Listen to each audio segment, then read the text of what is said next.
ምዕራፍ 16 የይሁዳ ንጉሥ አካዝ።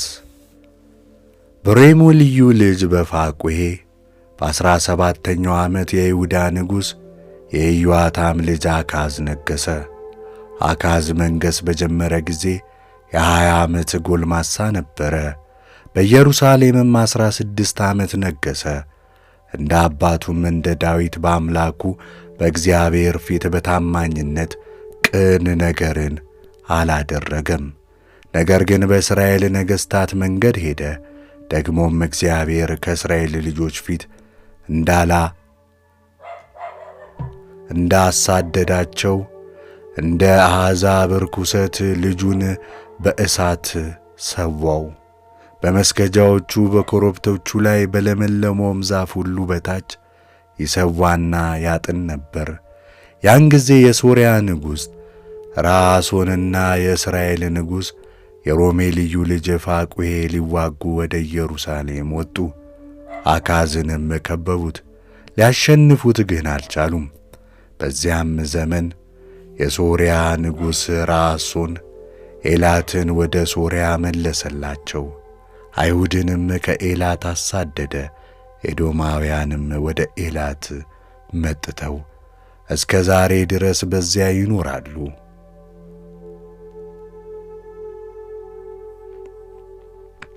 አካዝም እኔ ባሪያህና ልጅህ ነኝ፣ መጥተህ የተነሱብኝን ከሶርያ ንጉሥና ከእስራኤል ንጉሥ እጅ አድነኝ ብሎ ወደ አሦር ንጉሥ ወደ ቴልጌልቴልፌልሶር መልእክተኞች ላከ። አካዝም በእግዚአብሔር ቤትና በንጉሡ ቤት መዛግብት የተገኘውን ብርና ወርቅ ወስዶ ወደ አሦር ንጉሥ ገጸ በረከት አድርጎ ሰደደው። የአሦርም ንጉሥ ሰማው። የአሦርም ንጉሥ ወደ ደማስቆ ወጣ፣ ያዛትም፣ ሕዝቧንም ወደ ቂር አፈለሳቸው፣ ራሶንንም ገደለው። የይሁዳ ንጉሥ አካዝም ከአሦር ንጉሥ ቴልጌልቴልፌልሶር ሊገናኝ ወደ ደማስቆ ሄደ። በደማስቆ የነበረውንም መሠዊያ አየ። ንጉሡም አካዝ የመሠዊያውን ምሳሌና የአሠራሩን መልክ ወደ ካህኑ ወደ ኦርያ ላከው።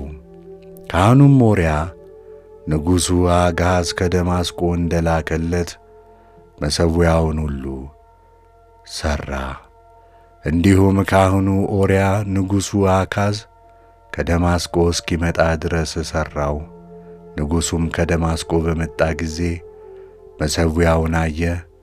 ንጉሡም ወደ መሠዊያው ወጣ፣ የሚቃጠለውን መሥዋዕትና የእህሉንም ቁርባን አሳረገ፣ የመጠጡንም ቁርባን አፈሰሰ።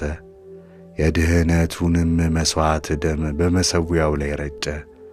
በእግዚአብሔርም ፊት የነበረውን የናሱን መሠዊያ ከእግዚአብሔር ቤት ፊት ከመሠዊያውና ከእግዚአብሔር ቤት መካከል ፈቀቅ አድርጎ በመሠዊያው አጠገብ በሰሜን በኩል አኖረው። ንጉሡም አካዝ የሚቃጠለውን የጠዋት መሥዋዕት፣ የማታውንም የእህሉን ቁርባን፣ የንጉሡንም መሥዋዕትና የእህሉን ቁርባን፣ የሕዝቡንም ሁሉ የሚቃጠለውን መሥዋዕትና የእህሉን የመጠጡንም ቁርባን በታላቁ መሠዊያ ላይ አቅርብ። የሚቃጠለውንም መሥዋዕት ደም ሁሉ የሌላውንም መሥዋዕታቸውንም ደም ሁሉ በእርሱ ላይ እርጭበት። የናሱ መሠዊያ ግን በየጠዋቱ ለእኔ ይሁን ብሎ ካህኑን ኦርያን አዘዘው። ካህኑም ኦርያን ንጉሡ አካዝ እንዳዘዘው ሁሉ እንዲሁ አደረገ።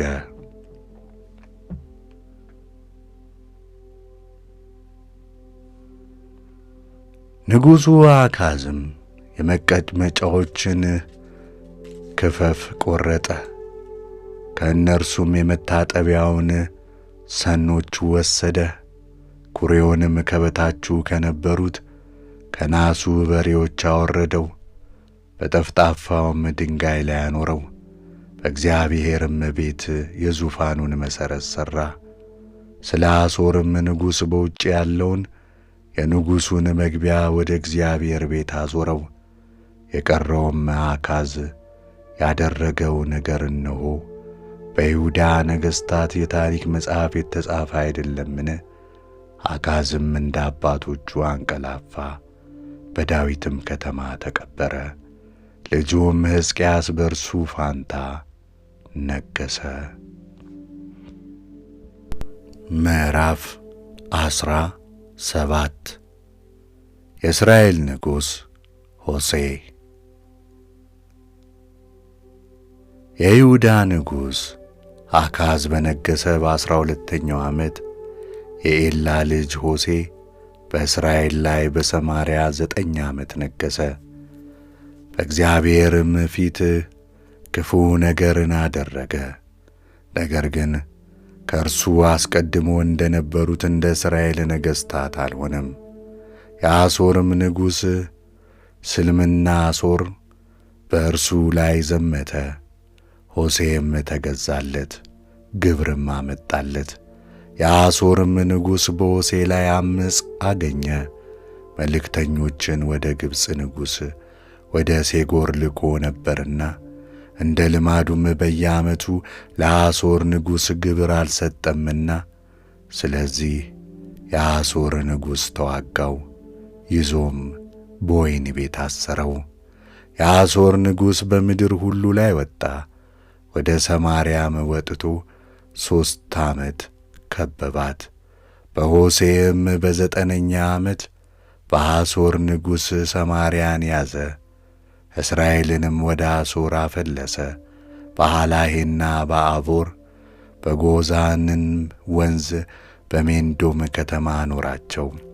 የእስራኤልም ልጆች ከግብፅ ንጉሥ ከፈርዖን እጅ ከግብፅ ምድር ያወጣቸውን አምላካቸውን እግዚአብሔርን በድለው ነበርና ሌሎችንም አማልክት አምልከው ነበርና እግዚአብሔርም ከእስራኤል ልጆች ፊት ባሳደዳቸው በአሕዛብ ሥርዓት የእስራኤልም ነገሥታት ባደረጓት ሥርዓት ሄደው ነበርና እንደዚህ ሆኑ። የእስራኤልም ልጆች በአምላካቸው በእግዚአብሔር ላይ ቅን ያልሆነን ነገር በስውር አደረጉ። በከተሞቻቸው ሁሉ ከዘበኞች ግንብ ጀምሮ እስከ ተመሸገች ከተማ ድረስ በከፍታዎች ላይ መስገጃዎችን ሠሩ። በረጅሙ ኮረብታ ሁሉ ላይ በለመለሙም ዛፍ ሁሉ በታች ሐውልቶችንና የማምለኪያ አምዶችን ተከሉ። እግዚአብሔርም ከፊታቸው ያወጣቸው አሕዛብ እንዳደረጉት በኮረብቶቹ መስገጃዎች ሁሉ ላይ ያጥኑም ነበር። እግዚአብሔርንም ያስቈጡ ዘንድ የማምለኪያ ዐፀዶችንና ሐውልቶችን እንዳደረጉ እግዚአብሔርም በእግዚአብሔር ላይ ይህንን አታድርጉ ብሎ የከለከላቸውን ጣዖቶች አመለኩ። እግዚአብሔርም ከክፉ መንገዳችሁ ተመለሱ፣ ለአባቶቻችሁም እንዳዘዝሁት በባሪያዎቼ በነቢያት የላኩትን ትእዛዜን፣ ሥርዓቴን፣ ሕጌንም ሁሉ ጠብቁ ብሎ በነቢዩ ሁሉና በባለ ራእዩ አፍ ሁሉ በእስራኤልና በይሁዳ መሰከረ። ነገር ግን አምላካቸውን እግዚአብሔርን እንዳላመኑ ከአባቶቻቸው አንገት ይልቅ አንገታቸውን አደነደኑ እንጂ አልሰሙም። የገባላቸውንም ቃል ኪዳን ሁሉ አልጠበቁም። ከንቱ ነገርን ተከተሉ፣ ከንቱንም ሆኑ። እንደ እነርሱም እንዳይሠሩ ያዘዛቸውን በዙሪያቸው ያሉትን አሕዛብ ተከተሉ። የአምላካቸውን የእግዚአብሔርን ትእዛዝ ሁሉ ተዉ። ቀልጠው የተሠሩትንም የሁለቱን አንበሶች ምስሎች አደረጉም። የማምለኪያ ዐፀድንም ተከሉ፣ ለሰማይም ሠራዊት ሁሉ ሰገዱ።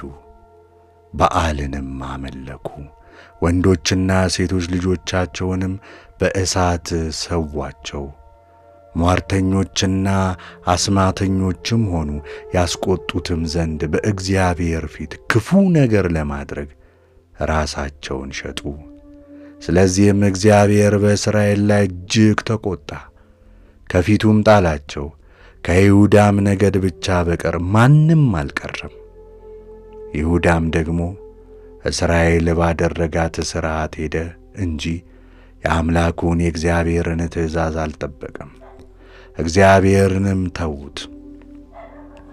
እግዚአብሔርም በእስራኤል ዘር ሁሉ ተቈጣ፣ አስጨነቃቸውም።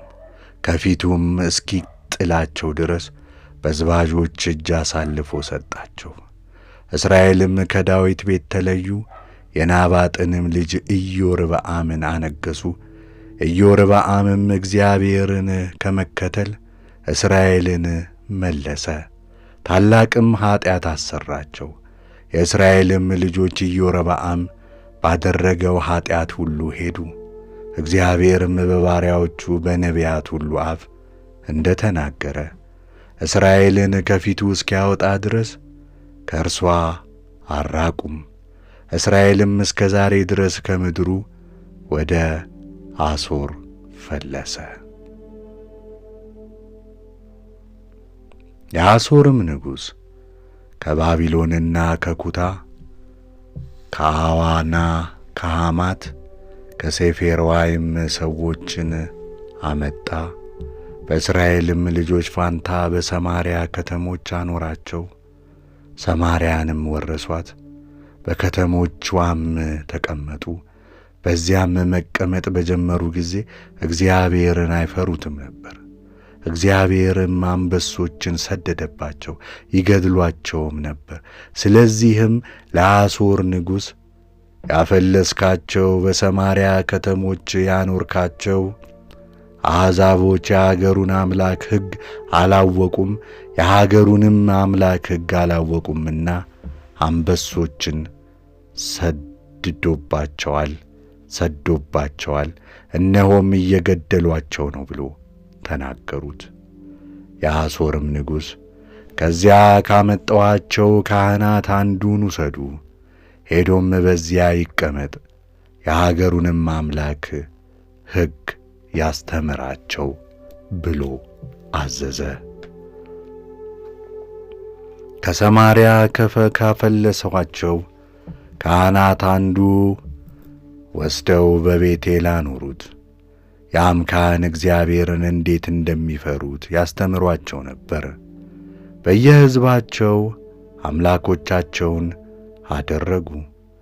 ሳምራውያንም በሠሯቸው በኮረብታ መስገጃዎች ሕዝብ ሁሉ በሚኖርባቸው ከተሞቻቸው አኖሯቸው። የባቢሎንም ሰዎች ሴኬቤቴናሆምን ሠሩ። የኩታም ሰዎች ኤርጌትን ሠሩ። የሐማትም ሰዎች አሲማትን ሠሩ።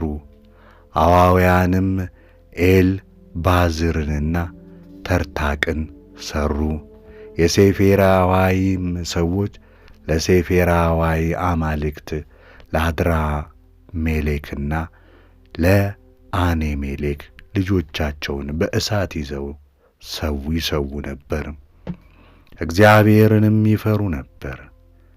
ሕዝቡም ሁሉ በሚኖርበት ከተማ በሰማርያ በሠሩት በከፍታው ቦታ ጣዖታቸውን አኖሩ። እግዚአብሔርንም ይፈሩ ነበር። ከመካከላቸው ለኮረብታው መስገጃዎች ካህናትን አደረጉ። በኮረብታውም መስገጃዎች ይሰዉ ነበር። እግዚአብሔርንም ሲፈሩ ከመካከላቸው እንደፈለሱት እንደ አሕዛብ ልማድ አምላካቸውን ያመልኩም ነበር። እስከ ዛሬ ድረስ እንደ ልማዳቸው ያደርጋሉ፣ እግዚአብሔርንም ይፈራሉ። እግዚአብሔርም እስራኤል ብሎ የጠራውን የያዕቆብን ልጆች እንዳዘዛቸው ሥርዓትና ፍርድ፣ ሕግና ትእዛዝ ያደርጋሉ። እግዚአብሔርም ከእነርሱ ጋር ቃል ኪዳን አደረገ፣ እንዲህም ብሎ አዘዛቸው። ሌሎችን አማልክት አትፍሯቸው፣ አትስገዱላቸውም፣ አታምልኳቸውም፣ አትሰውሏቸውም አትሰውላቸውም። ነገር ግን በታላቅ ኃይል በተዘረጋችው ክንድ ከግብፅ ምድር ያወጣችሁን እግዚአብሔርን እርሱን ፍሩ፣ ለእርሱም ስገዱ፣ ለእርሱም ሰዉ። የጻፈላችሁንም ሥርዓትና ፍርድ ሕግና ትእዛዝ ለዘለዓለም ታደርጉ ዘንድ ጠብቁ። ሌሎችንም አማልክት አትፍሩ፣ ከእናንተም ጋር ያደረገውን ቃል ኪዳን አትርሱ።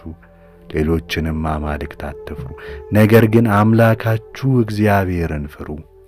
እርሱም ከጠላቶቻችሁ ሁሉ እጅ ያድናችኋል።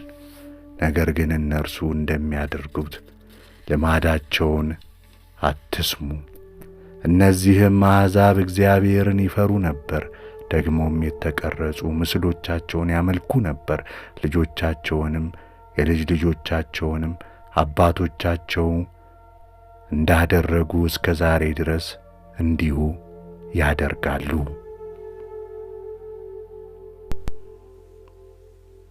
መጽሐፈ ነገሥት ምዕራፍ 18 የይሁዳ ንጉሥ ሕዝቅያስ። እንዲህም ሆነ የእስራኤል ንጉሥ የኤላ ልጅ ሆሴዕ በነገሠ በሦስተኛው ዓመት የይሁዳ ንጉሥ አካዝ ልጅ ሕዝቅያስ ነገሠ። መንገሥ በጀመረ ጊዜም የ25 ዓመት ጎልማሳ ነበረ። በኢየሩሳሌምም 29 ዓመት ነገሠ። እናቱም የዘካርያስ ልጅ አቡ ትባል ነበር። እርሱም አባቱ ዳዊት እንዳደረገው ሁሉ በእግዚአብሔር ፊት ቅን ነገርን አደረገ። በኮረብታም ያሉትን መስገጃዎች አስወገደ፣ ሐውልቶችንም ሰባበረ፣ የማምለኪያ ዐፀዶችንም ነቃቀለ።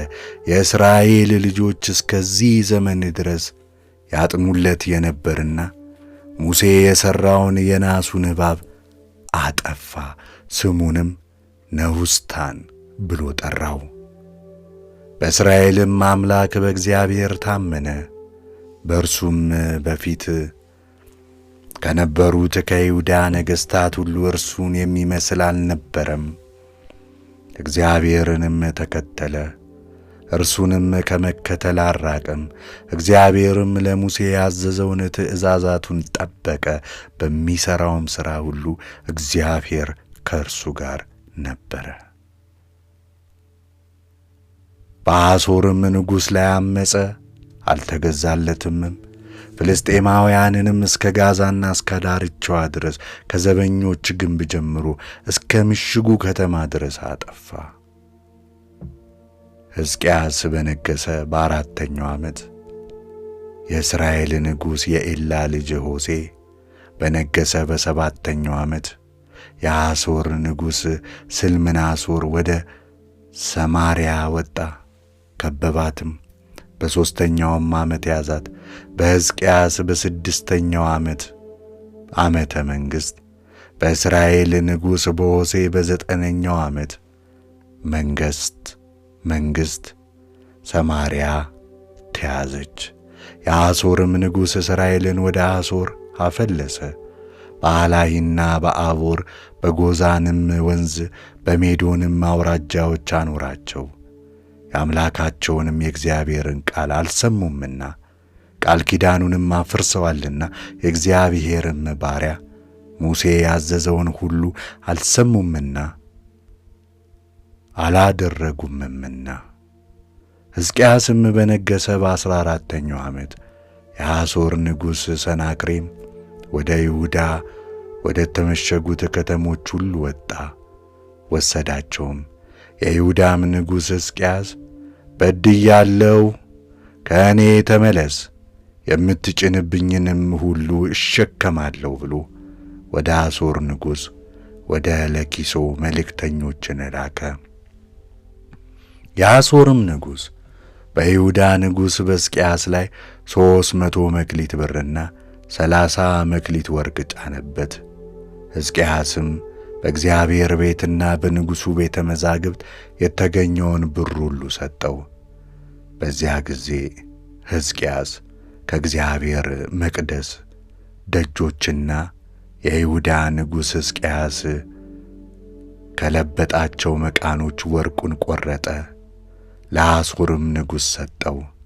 የአሦርም ንጉሥ ተርታንንና ራፌስን ራፋስቂስንም ከብዙ ሰራዊት ጋር ከለኪሶ ወደ ንጉሡ ወደ ሕዝቅያስ ወደ ኢየሩሳሌም ላካቸው። ወጥተውም ወደ ኢየሩሳሌም ደረሱ። በአጣቢውም እርሻ መንገድ ባለችው በላይኛይቱ ኮሬብ መስኖ አጠገብ ቆሙ። ሕዝቅያስንም ጠሩ። የቤቱንም አዛዥ አኬልቅዮ ልጅ ኤልያቄም፣ ጸሐፊውም ሳምናስ፣ ታሪክ ጸሐፊውም የአሳፍ ልጅ ዮአስ ወደ እነርሱ ወጡ። ራፋስቂስም አላቸው፣ ለሕዝቅያስ እንዲህ ብላችሁ ንገሩት፣ ታላቁ ንጉሥ የአሦር ንጉሥ እንዲህ ይላል፣ ይህ የምትተማመንበት መተማመኛ ምንድን ነው? የከንፈር ቃል ለሰልፍ ምክርና ኃይል እንደሚሆን ትናገራለህ። አሁንም በእኔ ላይ ያመፅከው በማን ተማምነህ ነው? እነሆ በዚህ በተቀጠቀጠ በሸምበቆ በትር በግብፅ ትታመናለህ። ሰው ቢመረኰዝበት ተሰብሮ በእጁ ይገባል፣ ያቈስለውማል። የግብፅ ንጉሥ ፈርዖን ለሚታመኑበት ሁሉ እንዲሁ ነው። እናንተም በአምላካችሁ በእግዚአብሔር እንታመናለን ብትሉኝ ሕዝቅያስ ይሁዳን ኢየሩሳሌምን በኢየሩሳሌም ባለው በዚህ መሠዊያ ፊት ስገዱ ብሎ የኮረብታ መስገጃዎቹን መሠዊያዎቹን ያስፈረሰ ይህ አይደለምን? አሁንም እንግዲህ ከጌታዬ ከአሦር ንጉሥ ጋር ተወራረድ። የሚቀመጡባቸውንም ሰዎች ማግኘት ቢቻልም እኔ 2000 ፈረሶች እሰጥሃለሁ። ስለ ሰረገሎችና ስለ ፈረሶች በግብፅ ስትታመን ከጌታዬ አገልጋዮች የሚያንሰውን የአንዱን አለቃ ፊት ትመልስ ዘንድ እንዴት ይቻልሃል? አሁን በውኑ ያለ እግዚአብሔር ትእዛዝ ይህን ስፍራ እናጠፋ ዘንድ ወጥተናልን? እግዚአብሔር ወደዚህ አገር ወጥታችሁ አጥፏት አለን።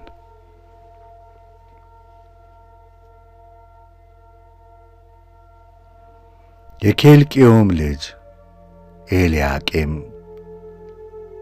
ሳምናስም፣ ዮአስም፣ ራፋስቂስም እኛ እንሰማለንና በሱርስት ቋንቋ ለአገልጋዮች ተናገር፣ በዕብራይስጥም ቋንቋ አትናገረን፣ በቅርም ላይ ያለው ሕዝብ በሚሰማው ቋንቋ ለምን ትናገራለህ አሉት።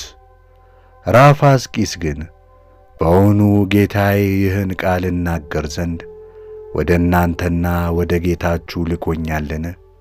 ከእናንተ ጋር ኩሳቸውን ይበሉ ዘንድ ሽንታቸውንም ይጠጡ ዘንድ በቅጥር ላይ ወደ ተቀመጡት ሰዎች አይደለምን? አላቸው።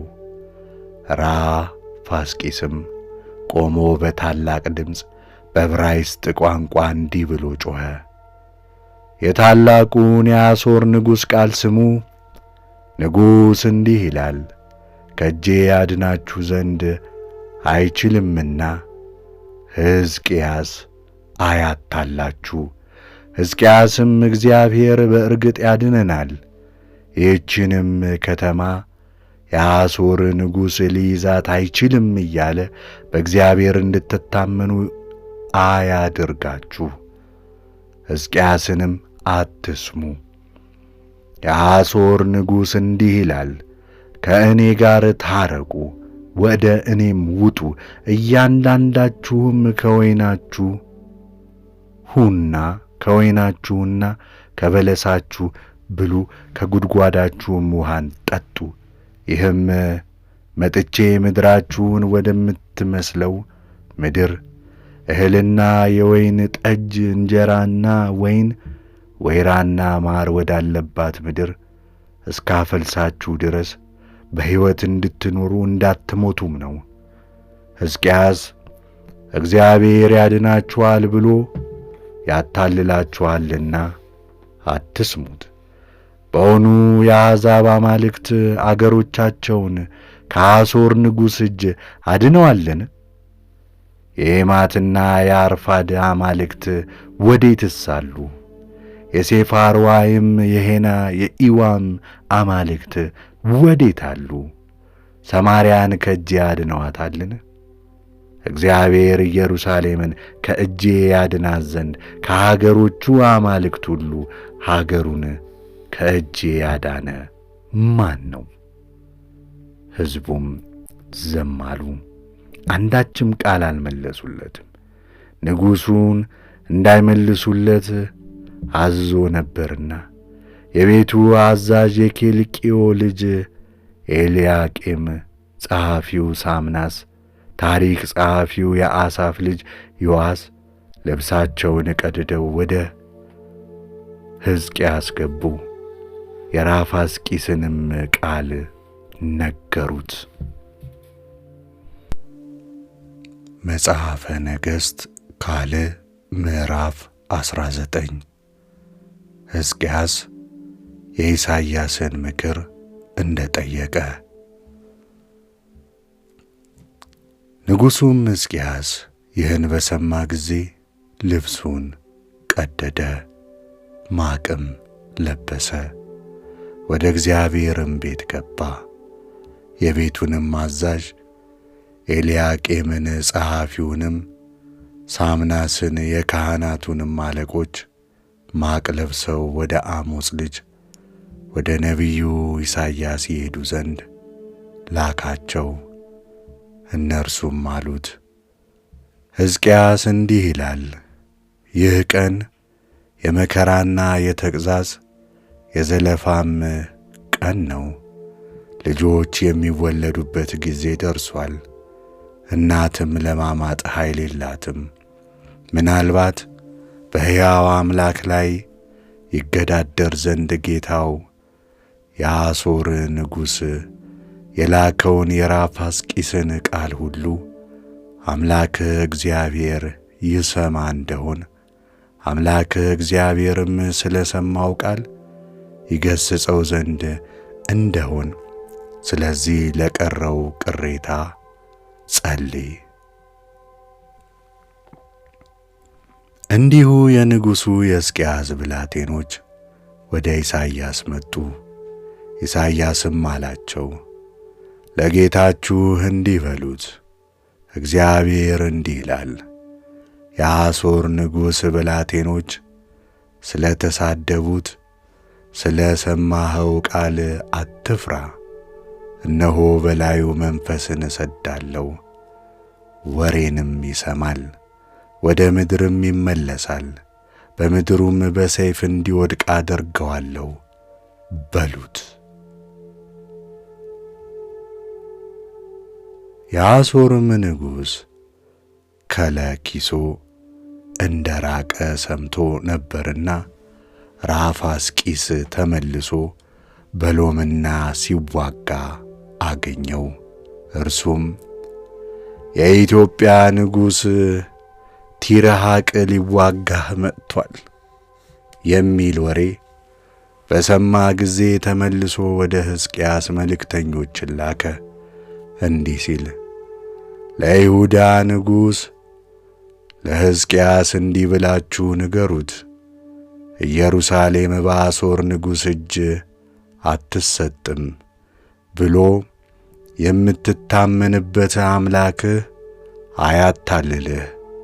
እነሆ የአሦር ነገሥታት በምድር ሁሉ ላይ ያደረጉትን እንዴትስ እንዳጠፏቸው ሰምተሃል። አንተስ ትድናለህን? አባቶች ያጠፏቸውን ጎዛንን፣ ካራንን፣ ራፌስን በታሴቴም የነበሩትንም የኤድንን ልጆች የአሕዛብ አማልክት አዳኗቸውን? የሐማት ንጉሥ፣ የአርፋድ ንጉሥ፣ የሴፋድሩሄም ከተማ ንጉሥ፣ የዔናና የአዋ ንጉሥ ወዴትስ አሉ? ሕዝቅያስም ደብዳቤውን ከመልእክተኞቹ እጅ ተቀብሎ አነበበው። ሕዝቅያስም ወደ እግዚአብሔር ቤት ወጥቶ በእግዚአብሔር ፊት ዘረጋው። ሕዝቅያስም ወደ እግዚአብሔር እንዲህ ብሎ ጸለየ። በኪሩቤል ላይ የምትቀመጥ የእስራኤል አምላክ አቤቱ፣ አንተ ብቻህን የምድር ነገሥታት ሁሉ አምላክ ነህ። ሰማይንና ምድርን ፈጥረሃል። አቤቱ ጆሮህን አዘንብልህ ስማ። አቤቱ ዐይንህን ክፈትና እይ። በሕያው አምላክ ላይ ይገዳደር ዘንድ የላከውን የሰናክሬምን ቃል ስማ። አቤቱ በእውነት የአሦር ነገሥት አሕዛብን አጥፍተዋል፣ አማልክቶቻቸውንም በእሳት ላይ ጥለዋል። የእንጨትና የድንጋይ የሰው እጅ ሥራ ነበሩ እንጂ አማልክት አልነበሩምና፣ ስለዚህ አጥፍተዋቸዋል። እንግዲህ አምላካችን አቤቱ የምድር መንግሥታት ሁሉ አንተ ብቻ እግዚአብሔር አምላክ እንደሆንክ ያውቁ ዘንድ ከአሦር ንጉሥ እጅ አድነን።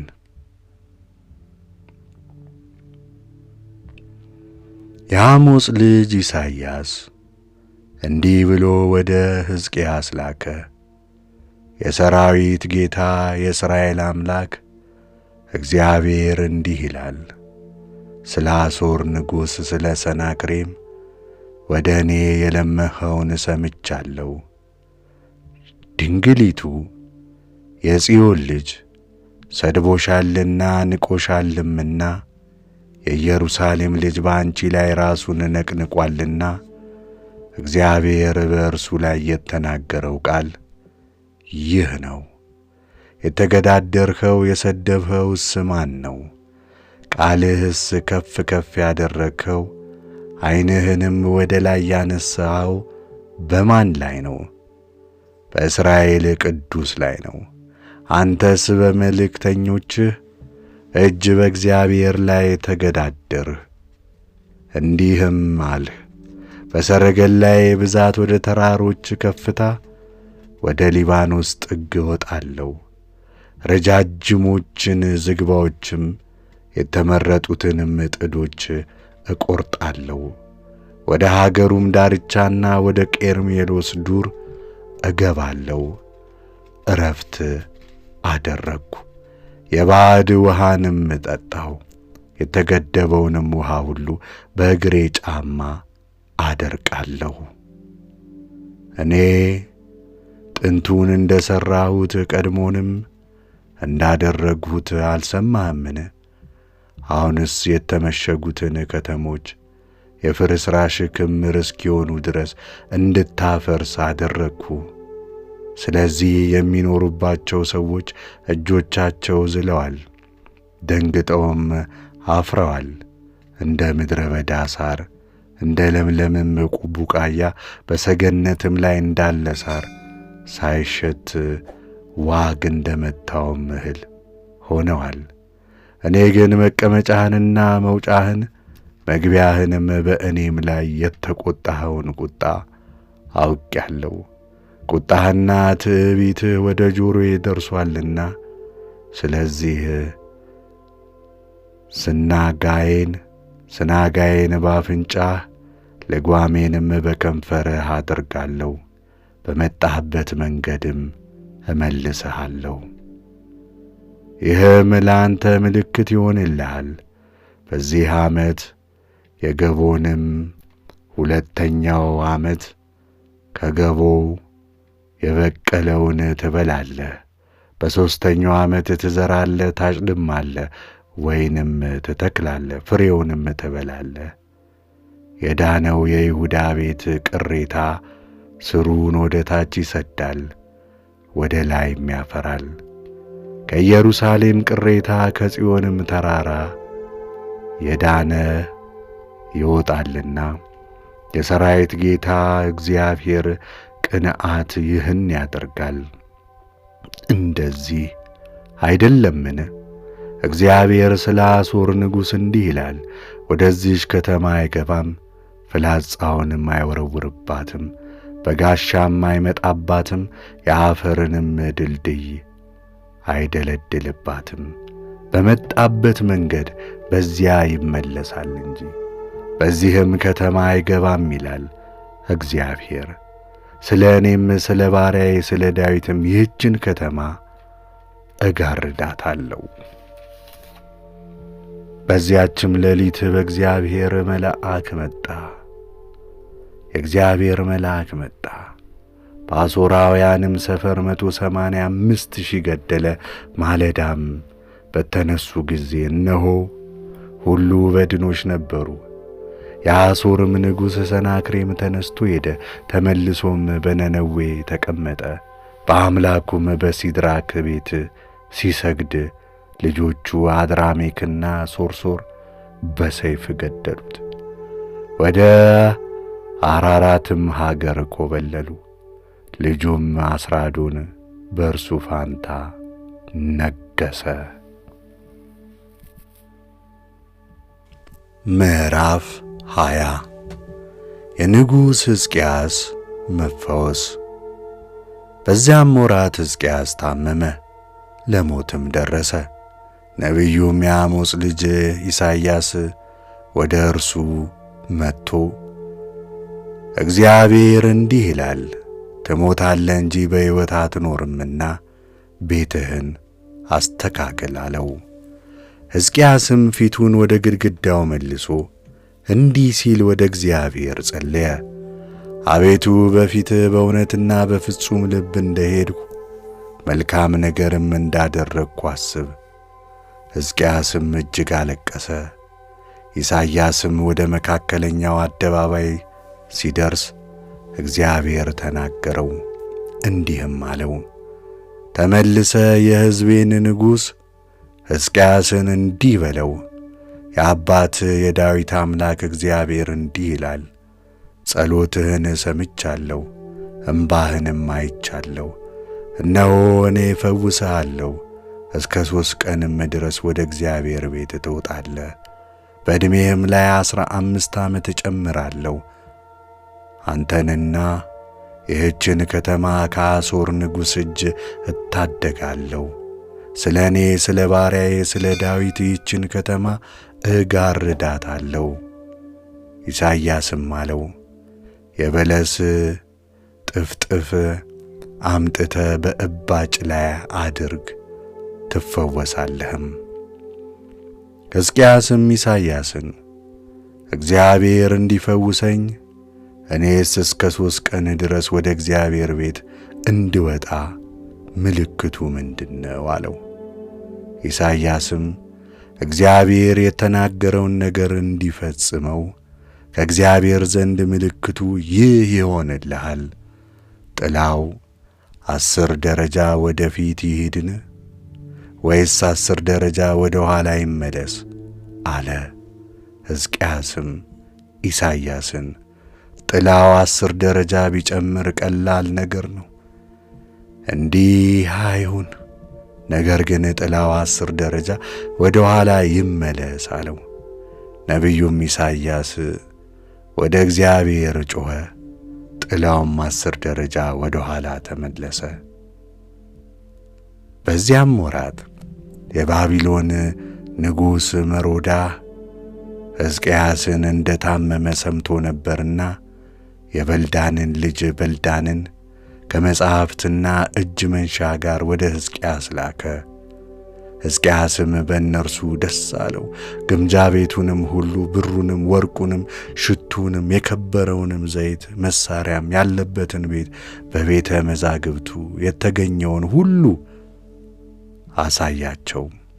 በቤቱና በግዛቱ ሁሉ ካለው ሕዝቅያስ ያላሳያቸው የለም። ነቢዩ ኢሳይያስም ወደ ንጉሡ ወደ ሕዝቅያስ መጥቶ እነዚህ ሰዎች ምን አሉ? ከወዴትስ ወደ አንተ መጡ? አለው። ሕዝቅያስም ከሩቅ አገር ከባቢሎን ወደ እኔ መጡ አለው። እርሱም ምን አዩ? አለው። ሕዝቅያስም በቤቴ ያለውን ሁሉ አይተዋል፣ በቤተ መዛግብቴም ካለው ያላሳየኋቸው የለም አለው። ኢሳይያስም ሕዝቅያስን አለው፣ የእግዚአብሔርን ቃል ስማ። እነሆ በቤትህ ያለው ሁሉ አባቶችህም እስከ ዛሬ ያከማቹት ሁሉ ወደ ባቢሎን የሚፈልስበት ወራት ይመጣል፣ ምንም አይቀርም ይላል እግዚአብሔር። ከአንተም የሚወጡት ከምትወልዳቸው ልጆችህ ማርከው ይወስዳሉ፣ በባቢሎን ንጉሥ ቤት ውስጥ ጃንደረቦች ይሆናሉ። ሕዝቅያስም ኢሳይያስን እግዚአብሔር የተናገረው ቃል መልካም ነው፣ ደግሞም በዘመኔ ሰላም ይሁን አለው። የቀረውም የሕዝቅያስ ነገር ኃይሉም ሁሉ ኩሬውንና መስኖን እንደሠራ ውሃውንም ወደ ከተማይቱ እንዳወጣ እንዳመጣም እነሆ በይሁዳ ነገሥታት ታሪክ መጽሐፍ የተጻፈ አይደለምን? ሕዝቅያስ ከአባቶቹ ጋር አንቀላፋ፣ በዳዊት ከተማ ቀበሩት። ልጁ ምናሴም በእርሱ ፋንታ ነገሠ።